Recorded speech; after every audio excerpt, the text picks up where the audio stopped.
Përshëndetje shenja e Ademit, kjo është panorama javore. Për momentin interpretimi do t'jetë pak më i reduktuar dhe në këtë formulë shkak është një angazhim personal. Java për ju fillon me spirancën.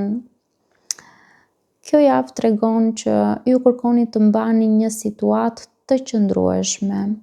Mund të jetë puna, një lidhje ose një vend në jetën tuaj ku ndiheni të ankoruar. Është një energji që flet për qëndrueshmëri dhe dëshirë për siguri.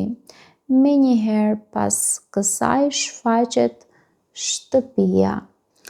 Dhe kjo e çon fokusin drejt familjes, mjedisit të brendshëm ose një rrethi shumë të afërt.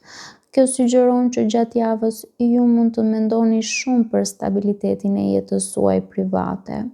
Mund të jetë një çështje që lidhet me shtëpinë, familjen ose një situatë ku ju kërkoni të ndiheni të mbrojtur dhe në vendin tuaj. Pastaj vjen hëna dhe hëna sjell një dimension emocional dhe intuitiv.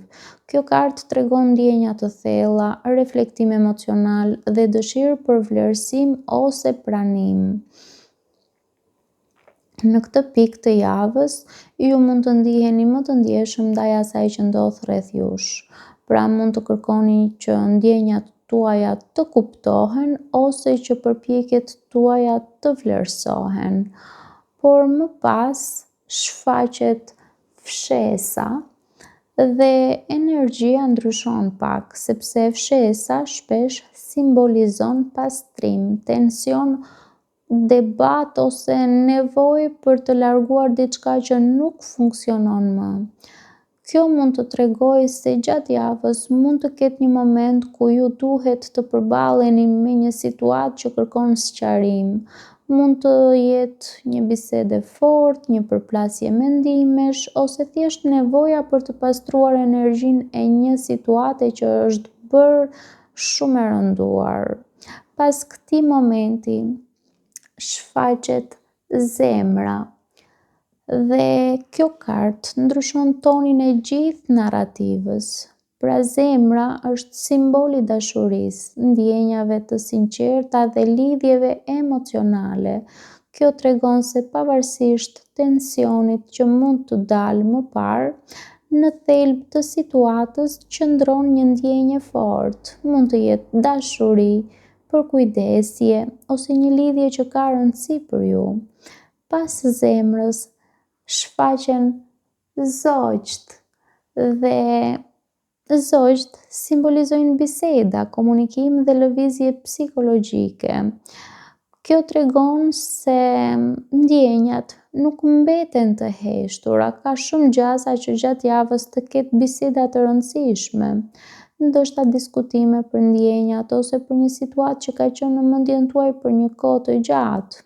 Në fund shfaqet fëmia dhe fëmia sjell energjinë e një fillimi të ri.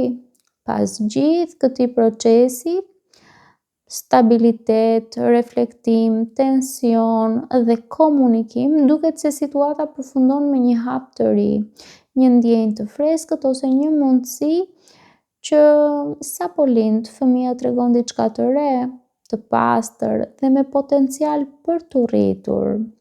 Kjo energji përforcohet nga karta e Prism Oracle që është Love, dashuri. Dhe kjo kartë sugjeron se tema qendrore e javës lidhet me ndjenjat dhe lidhjet emocionale. Dhe ajo konfirmon që situatat që dalin gjatë kësaj jave nuk janë thjesht praktike. Ato kanë një bazë emocionale të fortë. Pra, historia që tregojnë kartat pak a shumë është kjo që duket se ju filloni javën duke kërkuar stabilitet dhe siguri në jetën tuaj.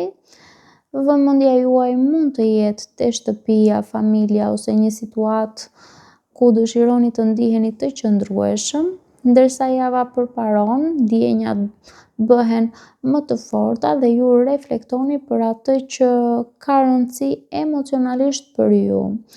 Në një moment mund të lindë një tension ose një nevojë për të sqaruar diçka që ka qenë e paqartë. Megjithatë, kjo nuk duket nuk duket si konflikt i kotë, më shumë si një proces që pastron situatën. Pas kësaj ndjenjat dalin në sipërfaqe dhe komunikimi bëhet i rëndësishëm.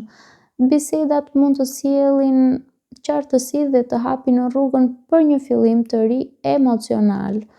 Në fund ajo që mbetet është një energji më e pastër dhe më e freskët, një ndjenjë që diçka mund të fillojë nga e para, por këtë herë më me shumë sinqeritet dhe hapje. Paçim!